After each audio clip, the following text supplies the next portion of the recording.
2, 3. À gauche là.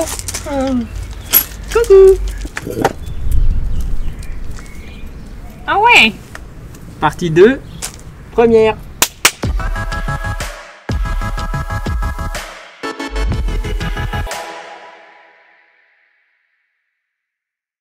Ça paraît immense. Alors, on recommence tout là. Ah, mais non. Ah, là c'est mieux.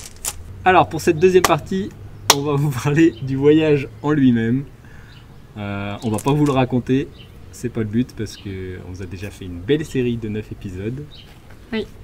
À voir ou à revoir Sur, en ligne sur France TV. Sur France TV, non, sur YouTube. Mais du coup, on va profiter de cette partie pour répondre à pas mal de questions que vous nous avez posées. Et des questions qui sont plutôt bien ciblées d'ailleurs. Et donc du coup, première question. Putain, on y arrive enfin. Après 12 prises.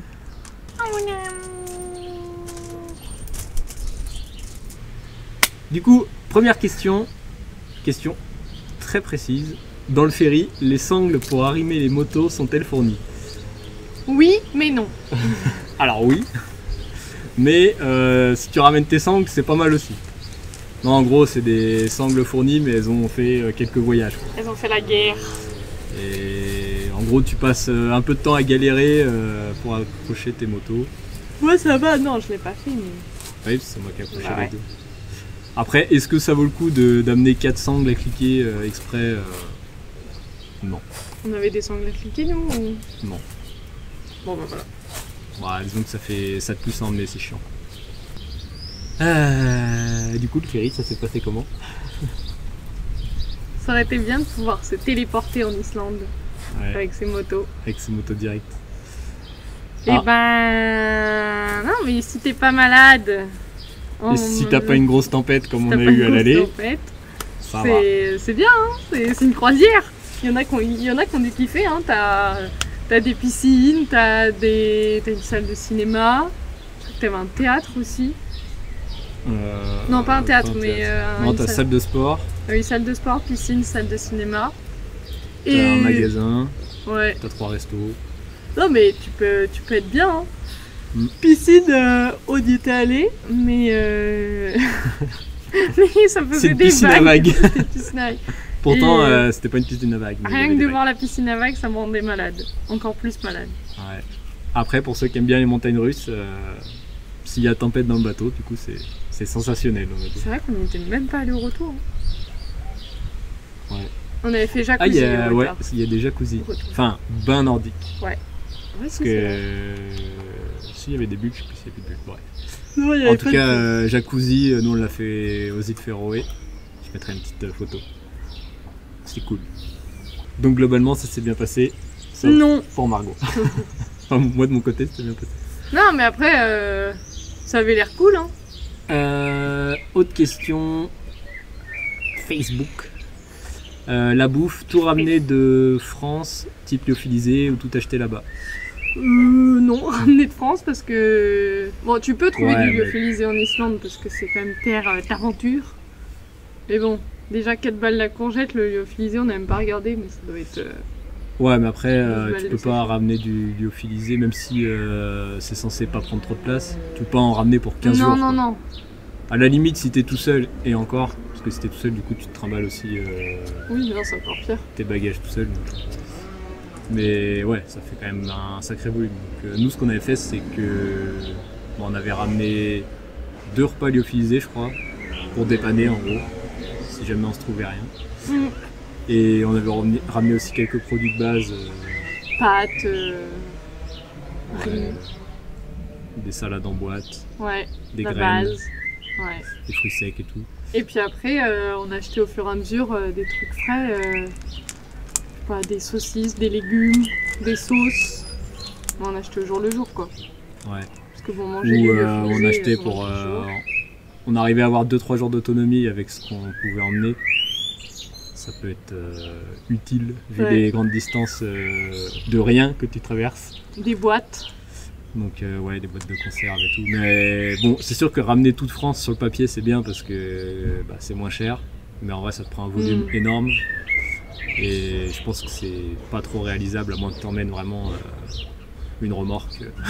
Non, puis ça dépend ce que tu emmènes aussi, mais tu risques d'avoir des pertes quand même, d'en éclater.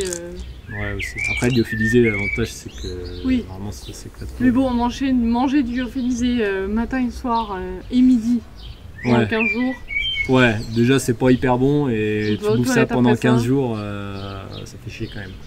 En gros, bon ça on le verra un peu plus en détail après, mais nous on s'était dédié une sacoche de la moto pour tout ce qui était petit-déj et en cas... Le petit-déj, génial. Oui, bah des céréales. Génial. Des céréales à bouffer sans lait. On avait du jus d'orange, On avait des jus d'orange, c'est pas mal. puis des barres de céréales. Génial. Voilà. Horrible. Donc la sacoche pour ça et pour le pique-nique du midi. En gros les trucs accessibles facilement quoi, dont on a besoin rapidement. Et on avait un gros sac, enfin un petit sac dans le gros sac pour les provisions du soir, donc conserves, etc. Une poupée russe, le sac. Mais c'était pas trop mal organisé. Ouais. Ouais. Alors, pour la suite, ouais, c'est pas une question mais c'est un échange que j'ai eu avec un abonné. Un follower à Samorité. Un des peu qu'on a, qui me disait pour l'hébergement, l'idée, donc c'est quelqu'un qui va en Islande, je précise. Donc l'idée c'est 2 jours camping sauvage et 1 jour camping ou autre, histoire de laver quelques vêtements. Alors, pour ce qui est des campings, je le rappelle, même si c'est quelque chose qui a déjà été pas mal dit, Il y a des moustiques. mais le camping sauvage est totalement interdit en Islande. Et même sévèrement puni. Interdit. Interdit. Il n'y a que les randonneurs et les cyclistes qui sont tolérés. Oui, parce que quand tu fais en moto, quand tu traverses 3 jours de rien, bah eux c'est pendant 20 jours donc. Ouais. En gros, tu peux pas forcément être à un camping tous les soirs, quoi. Donc là, c'est toléré. Mais bon, après, quand on dit camping, c'est hyper vaste, quoi. Ça va du petit terrain de camping, c'est comme celui vers Haïfos où il y avait rien.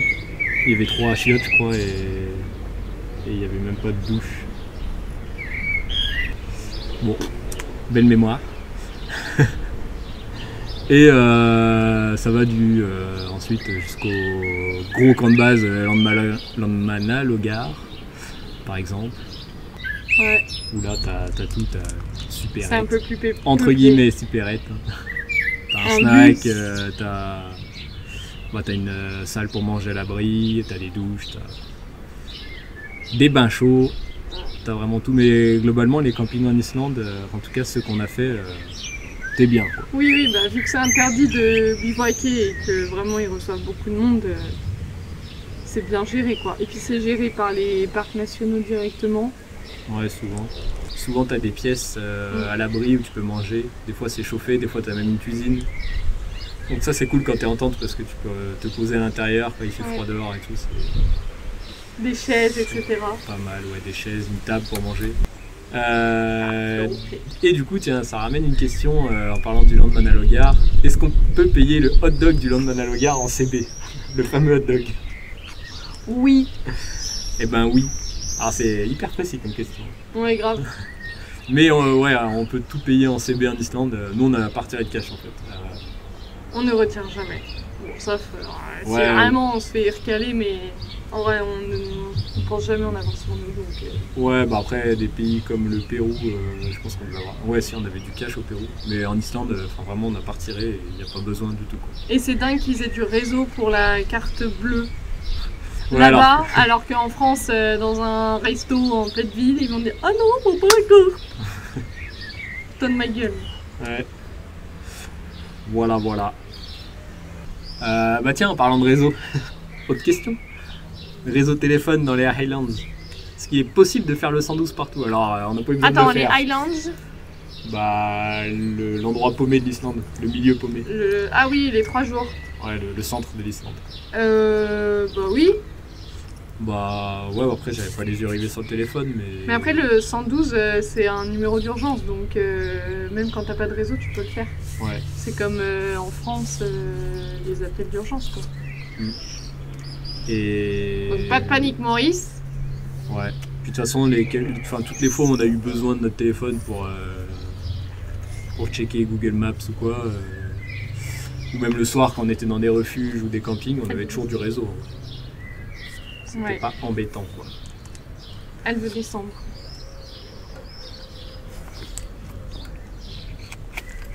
Allez, vagabonde. Du coup en parlant réseau téléphone, réseau internet, une autre question importante aussi qui était posée. Site météo et site utile sur place. Alors le site de la météo islandaise c'est vedur.is. C'est Météo France Islande. Voilà. Mais en vrai très utile de l'avoir et parce que vraiment fiable. Enfin, c'est précis sur les localités et la météo était assez précise. On s'est pas trop fait avoir sur la météo. Finalement ce qu'ils prévoyaient c'était ce qu'on a eu. C'était carré. Voilà, c'est islandais, quoi, c'est scandinave. Autre site, donc safetravel.is. Ça, c'est Ah oui. les alertes météo, tempêtes. Volcan. Et voilà, alerte éruption, tremblement de terre, un peu en temps réel. Plus plein de conseils, donc c'est pas mal. Après, conseils à déchiffrer parce que nous, quand on avait regardé le soir avant d'aller à l'éruption, Oui. il disait que le site de l'éruption était fermé. Et en fait, il était fermé, oui, parce que c'était le soir, mais en fait, il ouvre tous les jours. Je crois que c'était de 9h à 18h, un truc comme ça. Il faut souvent le regarder si tu veux aller visiter un truc, quoi. Voilà. Et autre site, safe.is. Ça, c'est bison futé, quoi. En gros, ouais, c'est les conditions de circulation, les fermetures de route et tout. Ça, c'est peut-être plus valable si tu vas à une période hivernale. Ou... Sachant que tu n'auras jamais de bouchons. Voilà. Mais c'est vraiment pour les, oui, c'est pour les routes enneigées. S'il y a eu une éruption et que la route est fermée, Ouais, voilà. s'il y a eu, je sais pas, une tempête et destruction de pistes ou de routes, mais t'auras pas de bouchons, quoi. Ce sera jamais noir.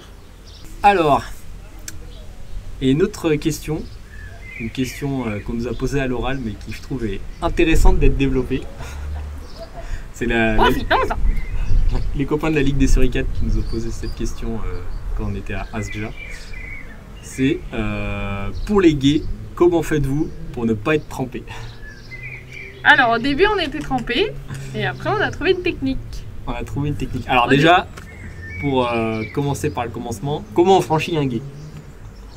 Ah bah avec ta moto et le but est d'arriver de l'autre côté. Enfin il n'y a pas de, y a pas de Toujours, solution de toujours miracle. l'aborder avec prudence. Oui. Alors, Et, déjà tu sondes. et ravaler sa fierté. Déjà tu regardes le niveau si c'est vert, bleu, rouge ou noir. Ouais, si t'as bien pris la carte que je t'ai présentée juste avant. Tu fais pas une jeune à rentrer dedans sans avoir au moins regardé, sans avoir sondé, sans avoir mis les bottes dedans, mais tu gardes ta moto et tu vas jauger comme ça Voilà, au bout de nez. au bout de nez. S'il y a une corde, généralement tu suis la corde, c'est l'endroit le plus facile pour traverser. Il faut éviter de passer en plein milieu parce que les 4x4 ont tendance à creuser. Ils font des arnières, Donc ouais. souvent la corde elle est sur le côté. Et du coup ne pas hésiter à se mouiller les pieds. Ou Mm. à adopter une technique. Si t'es con, tu vas avec tes bottes et tu mouilles tes chaussettes et du coup t'as 15 jours les pieds mouillés. Sinon, tu vas en slip. T'enlèves tout. T'enlèves tout, tu vas en slibard et tu emmènes tes crocs. Des crocs ou des tongs ou des chaussures d'eau, mais vraiment les crocs, c'est la vie quoi, on va pas décrire des crocs, c'est mieux quoi. Alors l'eau est froide, mets à froid 5 minutes, 10 minutes, elle a le temps de sécher. Et Ça fait après, du bien. bonheur, tu remets ta chaussette sèche, tes bottes sèches, ton pantalon sec, et là t'es bien. Parce que bon, à la base, on est parti avec des bottes étanches, qui ont été étanches le premier guet, et qui au deuxième guet n'étaient plus étanches, quoi. Donc voilà, en fait, la leçon à tirer de ça, c'est qu'en fait, vaut mieux prendre son temps, parce que oui, ça fait perdre du temps un peu de saper, Oui, c'est ça. mais au moins, tu restes au sec, et puis vaut mieux aussi perdre du temps à les repérer, que perdre du temps à démonter ta moto Ouais. au bord de la rivière, parce que tu l'as fait tomber dedans, quoi. Et enfin, on va conclure cette partie sur le voyage avec une question qui va nous permettre de discuter un peu. 14 jours sont-ils suffisants ou faut-il rajouter 7 jours de plus? Margot Baudouin. Non, en vrai, c'était suffisant. Même si à la fin, bon, on était nostalgique de partir, mais on a eu notre dose, on a été rassasiés. Après, les jours où au début j'étais malade, bon, c'est vrai qu'effectivement j'aurais aimé les rajouter à la fin. Mais après, si, peut-être faire quelques jours de plus pour, je sais pas, pour se poser plus et profiter des endroits. Ouais, encore plus. Ouais, avoir quelques jours pour glander, entre guillemets. Je sais pas si tu veux faire des randonnées. Ouais. Après, on a déjà fait quelques jours off quand même. On a fait 3 jours off. Ouais, sur avec l'éruption. les baleines. L'excursion des baleines. Et puis le dernier jour, c'était un peu off. Et bon, après, ouais, rajouter des jours, pourquoi pas, mais si c'est des jours off, ouais, pour pas faire de la moto, parce que en vrai, 14 jours de moto, c'est quand même pas mal. On a une autre dose de moto. Et puis, c'est quand même assez fatigant. Oui. On dort au moins une nuit sur 2 en camping, il fait froid. Oui, tu peux rajouter des jours si tu dors à l'hôtel, quoi. Voilà. Si tu dors Et puis après, bah, aussi ça dépend de la météo, mais on a quand même eu de la chance sur la météo, mais quand il y a de la mauvaise météo, les quelques jours où il a fait froid, où on a eu de la pluie et tout, c'est éprouvant quand même. Donc si tu rajoutes 7 jours, si c'est 7 jours de beau temps, t'as de la chance. Si c'est 7 jours de flotte, ouais. Ça fait chier, quoi. Non, mais c'était la durée idéale quand même. C'était une bonne durée, ouais. Sachant que faut quand même rajouter 2 jours de traversée à l'aller, 2 jours de traversée au retour, au moins 2 jours de bagnole, ou de moto, ça dépend comment tu fais pour aller au Danemark, pour revenir. Ouais. Donc en fait, tu pars plus de 3 semaines déjà. Oui, on avait déjà pris 3 semaines de congé, donc sinon il faut que t'en prennes encore plus. Ouais. Voilà, c'était bien. Si c'était à refaire, Oui. on irait. Oui. Allez, on se dit partie 3. Oui. Partie 3, on va parler un peu matos, tout ça. On va détailler un peu plus les belles bêtes qui sont là. Partie 3.